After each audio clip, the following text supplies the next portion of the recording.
tu vas? Ça va, ça fait mal. Ça va, tranquille, ouais. Allez, taille. T'arrêtes en gauche, les trois, là. Va à gauche, pareil.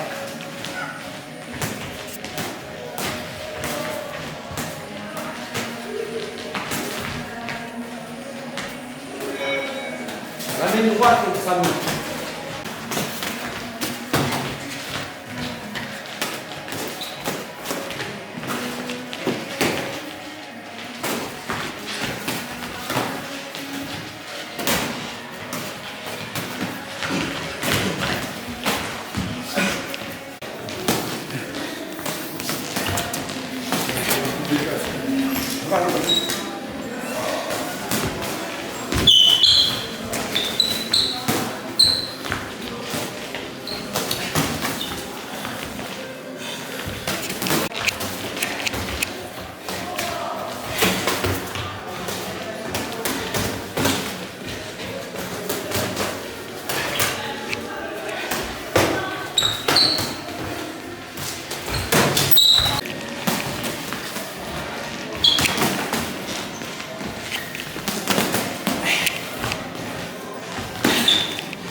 Le crochet, voilà.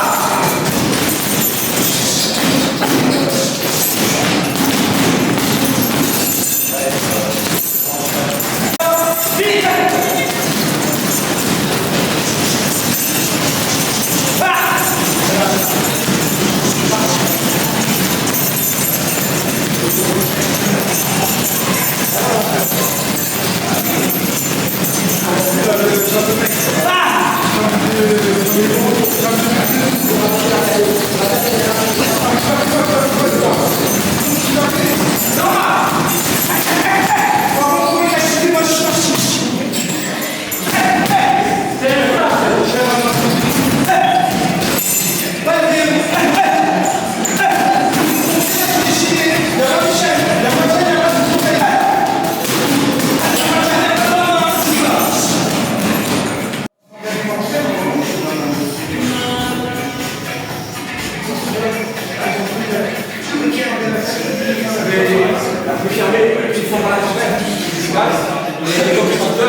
Bonjour à tous, j'espère que vous allez bien. Bienvenue sur After Fight. On se retrouve aujourd'hui pour une nouvelle vidéo. Je suis à Marseille et je suis avec le combattant Samy Yahya. Samy, comment tu vas? Ça va, nickel. On vient de finir l'entraînement, on est bien.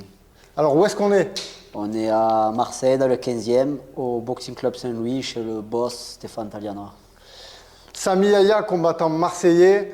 Est-ce que tu pourrais te présenter pour les personnes qui ne te connaissent pas encore? Alors, Samy Yahya, 28 ans, combattant de MMA du club Evolution à Marseille.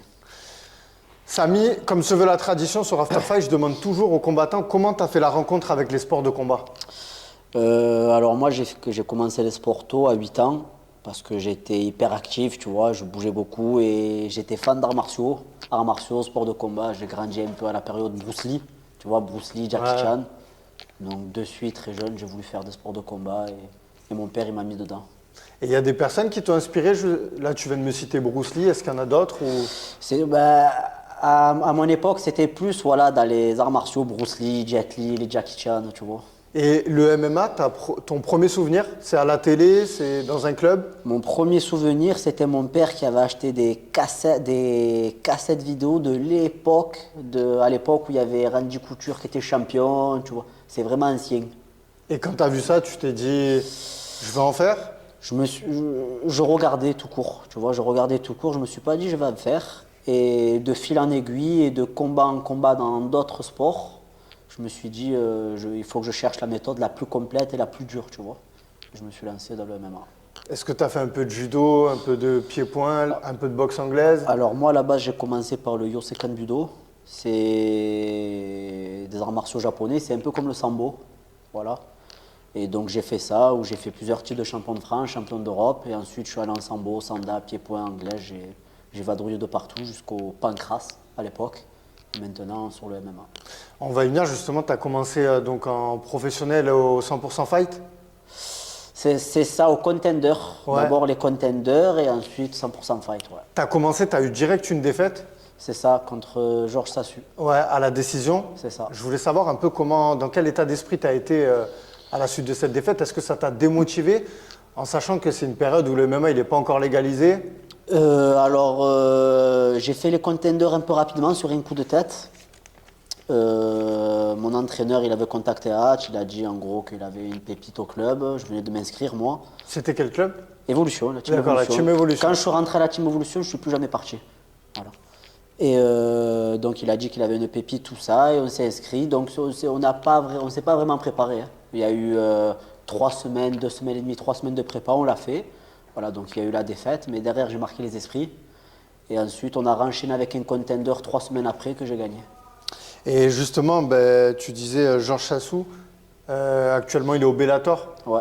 Donc voilà, donc c'est une. À 66, Ouais. catégorie au-dessus encore. Voilà, pour rappel, toi ta catégorie donc, où tu évolues, c'est les bantams, c'est bien ça? C'est les flyweight, C'est c'est les 57 kilos. Quand j'ai affronté Sassu, c'était à 61. D'accord. Parce que la catégorie 57, elle était complète du coup. Et ensuite, ouais, moi, c'est ma vraie caté, c'est 57 kilos. 57 kilos. Tu regardes un petit peu ce qui se fait dans le MMA en 57 kilos. Là, on voit ce week-end, il y a eu Pantoja contre Royval. Est-ce que tu as regardé un petit peu? Non, du tout. Alors, je ne suis pas quelqu'un qui regarde trop les combats à la télé, à l'UFC. Par contre, plutôt sur les réseaux, je suis un petit peu la catégorie 57-61 au One, tu vois. D'accord. Je regarde un petit peu la cat. Je la trouve plus attractive. Ah, Il y a c'est beaucoup de intéressant ça. Tu striking. regardes plus le One FC Ouais, que ouais. l'UFC, quoi. Ouais. C'est quoi? C'est parce que c'est axé sur le striking, toi? C'est ça, ouais. Alors moi déjà, je suis quelqu'un qui est beaucoup plus striker que grappleur. Et en plus, pour moi, surtout dans la catégorie 57, le niveau, je le trouve plus élevé qu'à l'UFC. Alors, tu me dis que tu te définis comme un striker. Justement, je voulais savoir, toi, dans le MMA, c'est quoi la partie que tu aimes le plus? C'est le striking. C'est le striking? C'est vraiment le striking. Alors, tu as quand même 6 victoires par soumission. On te surnomme aussi l'arracheur de jambes. Alors, On va en parler de ça. chez striker qui soumet, ben c'est simple en fait. Dès que je commence à boxer, à toucher, les mecs ils veulent me mener au sol. Et quand ils me mènent au sol, je sais aussi faire du sol. Et du coup, voilà, je finis par soumission. Mais je préférerais rester debout. Si demain, on me dit, Samy, tu vas affronter un mec qui reste que debout, je me régale, tu vois. D'accord. Et justement, je voulais qu'on revienne un peu sur la rivalité qu'il y avait avec le combattant de l'Octofight. Je sais que ça a été une période pas facile pour toi. Tu t'es cassé le tibia, c'est ça? C'est ça, tibia péroné. Tu peux nous ouais. parler un peu de cette période qui me semble a été pas Ça a- évidente pour toi? Ça a été une période dure. J'ai affronté Ronnie Gomez. J'ai dominé le combat à 100%. Je lui mets 2 downs. C'était allé à cette période-là, c'était en pancras, donc il n'y avait pas les frappes au sol. Et donc sur un low kick, je me casse le tibia. Et donc voilà, ça en est suivi 2 ans de rééducation. C'était un enfer. Pendant 2 ans, j'avais mal au tibia, j'avais mal à la cheville à cause des clous qu'ils m'avaient mis. Et je me suis dit que j'allais rester avec des douleurs, tu vois. Je me suis dit que j'allais rester avec des douleurs, puis à la fin, 2 ans de rééducation sans s'arrêter. La douleur, elle est partie. Et lui, en plus, il chantait sur les réseaux, tu sais, il chantait sur les réseaux. Et moi, je lui ai dit, on se reverra. Et je l'ai bloqué après. Et 3 ans après, on s'est revus. J'ai pas menti. Hein. T'as réglé tes comptes. Ouais. Et justement, est-ce que en commençant le MMA, tu as eu des objectifs? Tu sais, on parle du One FC, de l'UFC. Alors l'objectif, j'avais pas. C'était pas. Je vais pas te dire comment t'expliquer. Alors moi, en fait, c'était surtout, je faisais le sport pour me canaliser, tu vois. C'était vraiment, mon père m'avait mis dedans pour me canaliser et ça m'a sorti un peu des mauvaises fréquentations. C'est surtout ça, tu vois. Ça m'a sorti des mauvaises fréquentations, ça m'a donné une hygiène de vie. Dans le sport, j'ai rencontré vraiment des personnes qui m'ont aidé à me canaliser, comme mon entraîneur Stéphane Taliana, qui est toujours avec moi, qui quand ça va pas, je l'appelle. C'est vraiment un deuxième papa. En plus, j'ai perdu mon père cet été, moi. Donc, c'est vraiment quelqu'un qui est là pour moi et je suis content, grâce au sport, d'avoir rencontré des personnes comme ça, tu vois. Je voulais aussi qu'on reparle, tu es passé par l'UA Warrior. Ouais. Tu as fait une défaite là-bas, donc je crois que tu t'es cassé le poignet aussi dès le premier round. Dès le début. Dès le Alors, début, l'UAE Warrior, faut savoir, pareil, je devais pas combattre. Moi, c'était l'année où du coup j'ai fait mon retour après ma fracture du tibia.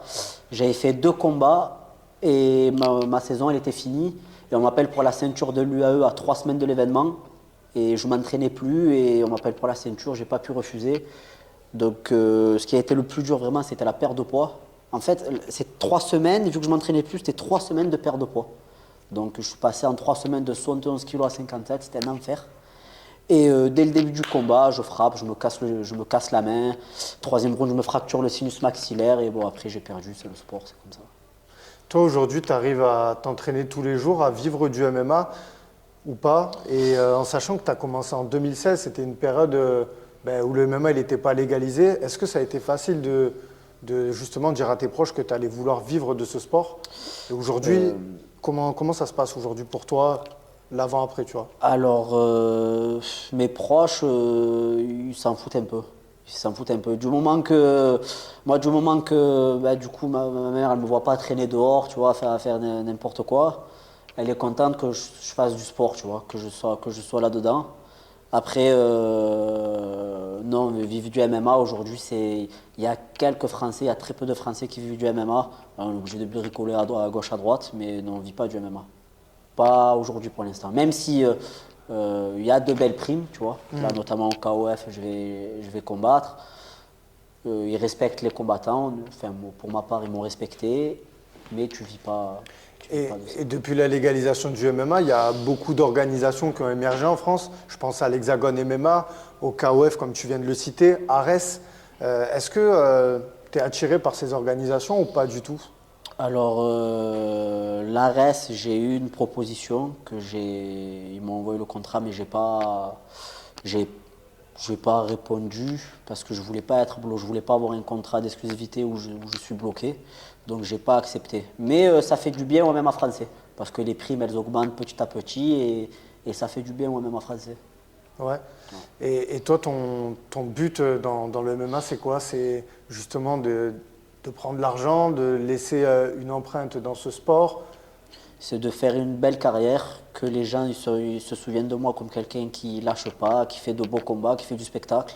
Moi, je préfère faire un beau combat, faire la guerre et que les gens, quand j'ai fini, ils disent « Oh, il est venu, il a fait la guerre », plutôt que faire un combat où on se regarde dans le blanc des yeux, où on tourne et je gagne comme ça, tu vois. C'est pas ma philosophie. Moi, ma philosophie, c'est on fait le combat, on se rentre dedans, on fait un beau combat intelligemment, tu vois. Les coups, c'est pas de la nourriture, on va pas prendre des coups pour rien, mais faire un beau combat. Et est-ce qu'il y a un adversaire que tu aimerais affronter? Si tu devais call out quelqu'un, là, tu vois, un combattant… Alors moi, je ne veux pas faire de call-out, parce que c'est pas je vais pas te mentir, c'est pas mon dada. Ouais, le trash talk, tout ça, c'est ouais, parler sur les réseaux et tout. Après, ça va créer de la rivalité, ça va créer… Et moi, je suis pas dans ce truc des réseaux, tu vois, où on se parle, soit on se parle en vrai, soit je vais pas commencer à faire des stories, à appeler tel et tel, ouais. C'est pas du rap. Hein. Ok, ça marche. Et justement, moi j'ai pu te voir combattre justement à Marseille. J'ai l'impression qu'à Marseille, tu es galvanisé. Il y a le public qui vient. Je sais que tu as une grande fanbase, beaucoup des gens des quartiers, tout ça, qui te soutiennent et qui te donnent de la force. Est-ce que tu as ce plaisir de combattre chez toi à Marseille plutôt qu'aller justement à l'étranger? Alors moi déjà, il faut savoir qu'au début, je combattais pas beaucoup à Marseille. Je combattais du coup tout le temps à Paris ou à l'extérieur. Et le fait de combattre à Marseille, ça fait vraiment, vraiment du bien. Voilà, parce que comme tu dis, j'ai beaucoup d'amis à gauche, à droite qui viennent me voir, tu vois, et ça fait plaisir tu combats, tu es soutenu, tu vois. Et le combattant, en général, les gens qui sont dans le sport, ils aiment avoir ce truc de se dire qu'ils ont des gens derrière eux qui ont du soutien, tu vois. Et moi, franchement, sur ça, je suis gâté. J'ai des gens derrière moi et ça fait plaisir. Et justement, là, il y a le COF, donc nouvelle organisation, King of Fighter, qui vient au Palais des Sports donc le 11 janvier 2024. C'est ça, ouais. Donc tu as signé là-bas. Est-ce que tu peux nous dire, est-ce que c'est pour un combat, c'est pour plusieurs combats? Comment ça se passe là, avec le COF? Alors, j'ai pas signé de contrat, ma carte d'identité tout à l'heure. Okay. Donc, je vais signer un contrat. Normalement, ce sera pour ce combat. Mais après, à force, ce qu'ils aimeraient faire, c'est me faire la ceinture des 61 kilos. Donc, je ne serai pas à 57, c'est à 61. Mais leur objectif, c'est ça, on en a discuté et c'est ça. Après, moi, derrière, si j'ai l'opportunité de combattre ailleurs où il y a une belle opportunité, je le ferai aussi. Et Samy, tu es quand même costaud. Hors combat, je pense que tu fais plus des 65 kilos. Avant. Avant. Voilà, Ok. pareil. Avant, j'étais toujours aux alentours de 71, 72 kilos, tu vois. Je te dis ça pourquoi? Parce que on sait que ces catégories-là, c'est pas les catégories les plus, tu vois, les plus hypantes pour les fans et tout. T'as jamais pensé à faire une prise de masse et monter dans une autre catégorie? Non, parce que. Alors, s'il y a des combats à faire 66, intéressants. tu vois. Non, 66, non. Les mecs, il va falloir que je monte à 80 kilos. Ok, ouais, Tu c'est vois. vrai. Ok. À 75, 76 kilos, c'est. Moi, le poids aujourd'hui où je me sens bien, mangeant correctement, en fait, grâce à mon préparateur physique et nutritionniste Big Jam, il m'a éduqué sur la nutrition, sur la prépa physique. Et en fait, maintenant, je mange bien à l'année. Je me fais plaisir de temps en temps, mais je mange bien à l'année. Je m'entraîne à l'année, ce qui fait que je suis toujours, allez, maximum à 66 kilos. Tu vois, je suis toujours à 66 kilos et c'est mon poids où je suis bien.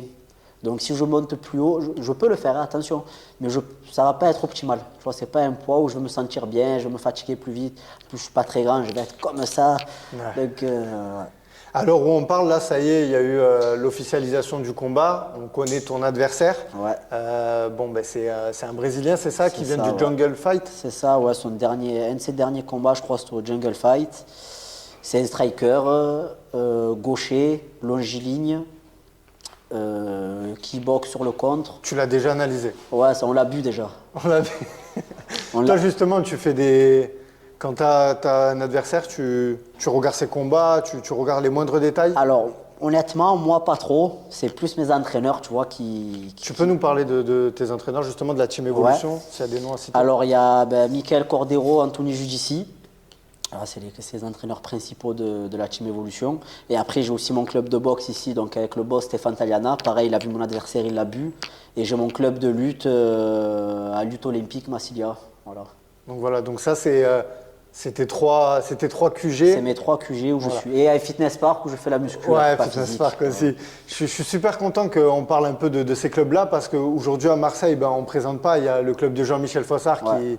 qui cartonne. Et aujourd'hui, ben, on a ces clubs-là aussi qui sont un peu plus dans l'ombre, mais qui font un travail justement avec des athlètes comme toi. Et je pense qu'il y en a d'autres. C'est ça, ouais. Il y a moi, il y a le jeune Romano Fernandez aussi qui arrive. Là, il avait arrêté parce qu'il avait une blessure. Mais pareil, c'est un jeune prometteur. On a d'autres amateurs qui sont bien, qui vont arriver dans le futur. Et ça fait plaisir, ça fait du bien au club, ça fait du bien à la ville de Marseille. Parce que ici, le MMA, on n'est pas trop mis en lumière, tu vois, comparé à Paris. Et voilà. Et justement, le dernier combat, c'était au Lion FC. t'as fait C'était au LFC, ouais. Ouais, c'est ça. Ouais. LFC. Donc victoire. Victoire, ouais. Bon, après, j'ai affronté un Pimpin. Hein. Ok. C'était un Pimpin, il était nul. J'aurais pu le finir dès le début, je me suis amusé avec lui.